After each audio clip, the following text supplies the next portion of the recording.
welcome back for another video. In today's video I'll be running through my Gameweek18 team selection, transfer plans and thoughts heading into this game week. If you missed the top 100 managers video, make sure you give that a watch too, a link will be on screen at the end. A quick thank you to the newest YouTube members, Agostinus Paul, Gal Cesar, Football Highlights, Ivan and Mats. If you'd like to support me by becoming a YouTube member too, a link is in the description, which includes early access to videos and a private channel on the Discord where I'll give team feedback. Lastly, if you'd like to follow my team throughout the season, make sure you're subscribed. A quick look back at how Gameweek17 went. It was 77 points all out, which was enough for a grey arrow and remain in second.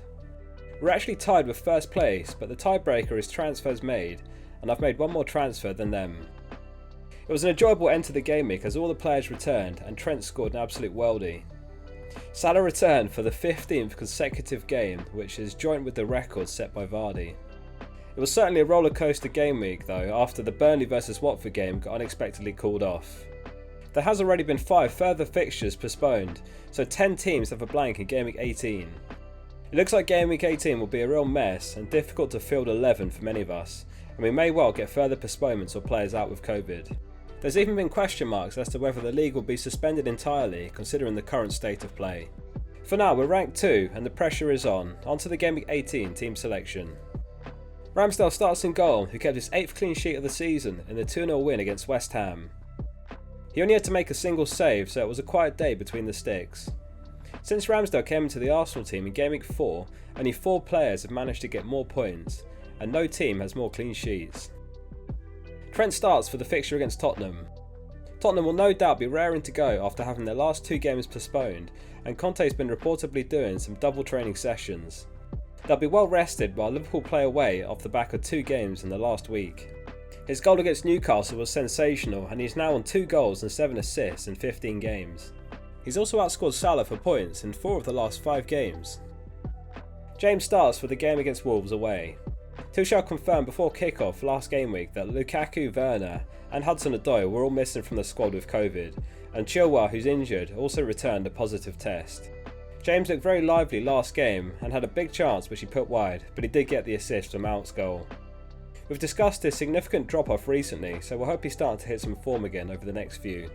On another day he could have come away with much more and he was really involved throughout. It's good to have Cancelo back just in time when we needed him the most. Man City have only conceded 9 goals all season and they're top for expected goals conceded. He's second after Trent for expected goal involvement among all defenders on exactly 5 XGI.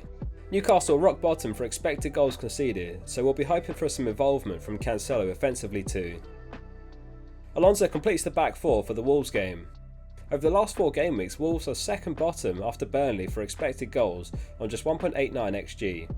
Chelsea have not looked as good defensively recently, failing to keep a clean sheet in their last 6 games in a row in all competitions, but are reportedly boosted by the return of Kante to training soon. Salah gets the armband for Game Week 18. He scored in the win against Newcastle and he's now tied Jamie Vardy's record for 15 consecutive games scoring or assisting. I'm sure he'll be made aware that he's tied the record and he'll be giving it everything to beat it. It's incredibly rare to get such an opportunity, so let's hope he can take it for those of us captaining him. We've been wondering about Salah getting benched in December, as he has done in previous seasons, though he was withdrawn in the 73rd minute, which is a promising sign that Klopp intends to start him again. Diogo Jota got the predicted start versus Newcastle after a rest and he scored 2. He was lively and instinctive, though it's difficult to predict his starts for the upcoming games with the return of Firmino. Most of us are not in a luxury position where we can pick our starting 11. It's a case of start whoever you've got and hope they get you something. That's certainly the case with this team and hopefully Klopp starts him again. Smith Rowe starts for the game against Leeds, who are in a desperate situation, potentially missing 8 first-team players through injuries, including Bamford, Rodrigo, Phillips, James, Cooper, Firpo and others. If the game goes ahead, you'd fully back Arsenal to get the result, and hopefully Smith Rowe starts after taking his opportunity against West Ham and scoring. Rafinha fortunately is not one of those Leeds players out injured, and although it will be a tough game, it's not out of the question for a player of his quality to get something. This season he's got a higher expected goal involvement than the likes of Gallagher, Bernardo Silva and Foden. He's also on penalty duties in Bamford's absence, but realistically we'll be lucky to get much out of him beyond 2 points. Mark my words, by the end of this game week I'll be grateful for 2 points. Ollie Watkins ended up a great replacement for Ronaldo after his goal and an assist last game week. He plays at home this weekend against Burnley. He showed us last season that he can be relied on to play regardless of fixture density, having played 3,328 minutes over the season, or in other words only missing 92 minutes all season. We'll be relying on him again this game week, and let's hope he can continue to take up good positions like he did against Norwich. Everyone else in the team blanks this game week, so there is no 11th player starting.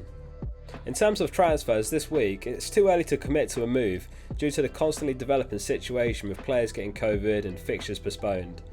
There's even question marks as to whether the season gets paused to allow time for everything to settle down a bit.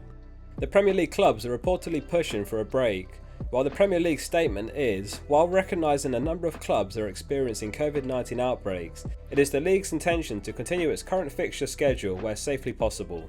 So assuming we move forward as expected at the time of recording, one possible move being considered is Gilmour to Son. We've got 6 mil in the bank, so there's plenty of routes available in the team. He was one of the players out with COVID, so it'd be dependent on Conte confirming that he's back and ready for selection. Liverpool are missing Virgil van Dijk due to COVID, which will boost Tottenham's chances of scoring, and they did concede against Newcastle. But beyond that, Spurs have a great run of games, playing Crystal Palace, Southampton and Watford, which is what we'd ultimately be buying him for. As always, I'll post my final team on the channel and on Twitter. If you'd like to follow my team throughout the season, make sure you're subscribed. For now, that concludes today's video. Thanks for watching. Let me know in the comments how your Gameweek 17 went and what your plan is for Gameweek 18. I read every comment, so if you enjoyed the video, let me know. Lastly, please remember to like the video and hit subscribe to support the channel.